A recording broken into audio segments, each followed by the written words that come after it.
The room was thick with the scent of cigars and tension.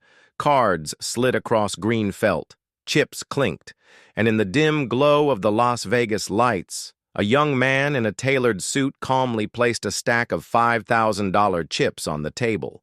The dealer raised an eyebrow. The crowd leaned in. The cards turned over, and just like that, another $40,000 was quietly pushed his way. This couldn't be luck. How did he do it? Let me explain. What the casino didn't know was that this man wasn't gambling at all. He was executing math, the kind of math that had been perfected not in smoky back rooms, but in the lecture halls of the Massachusetts Institute of Technology. This is the story of the MIT Blackjack Team, the group of students and alumni who turned the world's most glamorous gambling city into their personal ATM. Throughout history, MIT has been famous for producing engineers, scientists, and innovators. But in the late 1970s, it also produced something else, a network of highly disciplined gamblers, or rather advantage players who believed they could beat the system.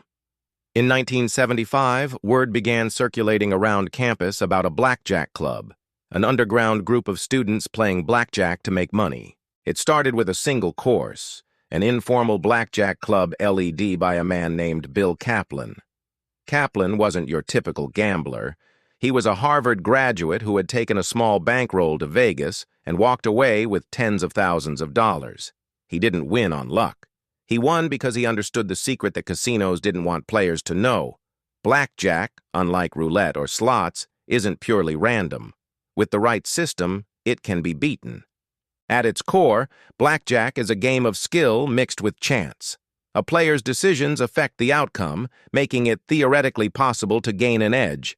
Kaplan realized this edge wasn't just theoretical. It could be captured, quantified, and exploited, turning a game of chance into a predictable mathematical formula. And so he shared what he'd learned with anyone who'd listen, including MIT students. The concept was simple: card counting.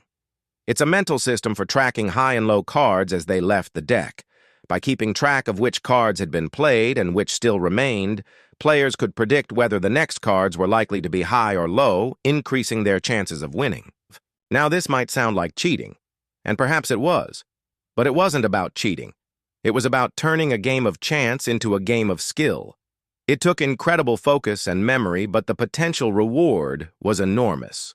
Soon, Kaplan was training a hand-picked group of MIT students in the art of card counting.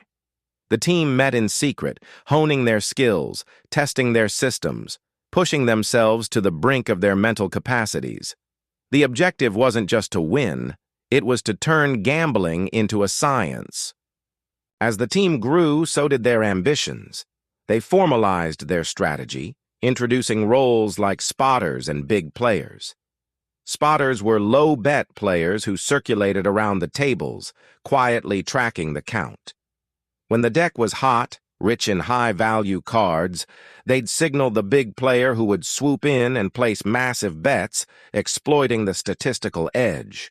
It was like an underground operation, secretive, precise, and highly effective. As the decades passed, the MIT Blackjack Team became a powerhouse in the world of gambling.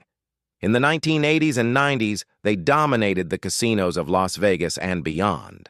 They pooled investor money, disguised themselves in wigs and fake mustaches, and spread across casinos from Atlantic City to Las Vegas to the Bahamas.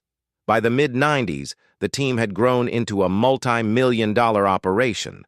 They flew first class, stayed in luxury suites, and dined like royalty, all paid for by the casinos they were beating. One weekend, they cleared $400,000. Another trip, nearly $500,000.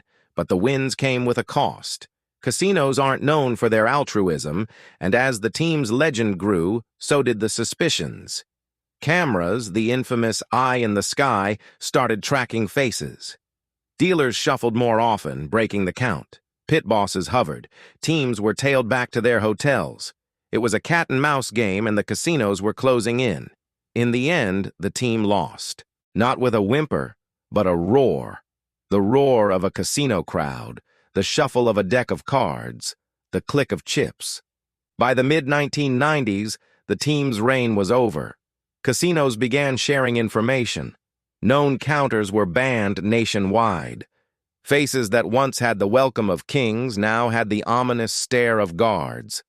The blackjack tables, once their hunting grounds, became battlefields.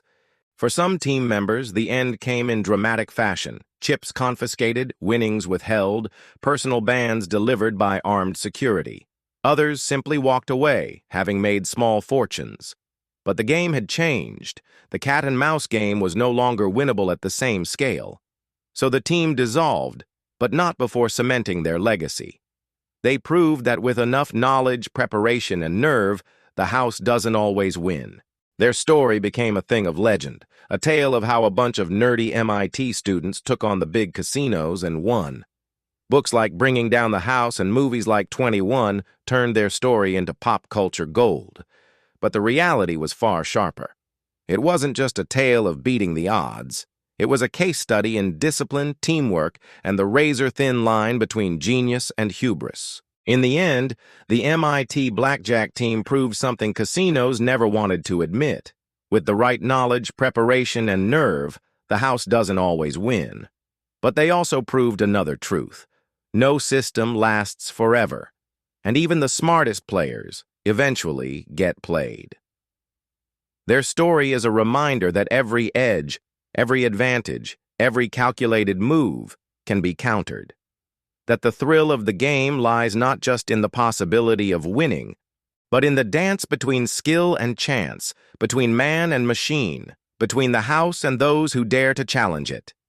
In the grand halls of MIT, where minds are honed and theories are tested, a new generation of thinkers is carrying on the legacy. But they're not just studying card counts or probability theories. They're diving deep into the very essence of games, exploring the intricate balance between skill and luck, strategy and chaos.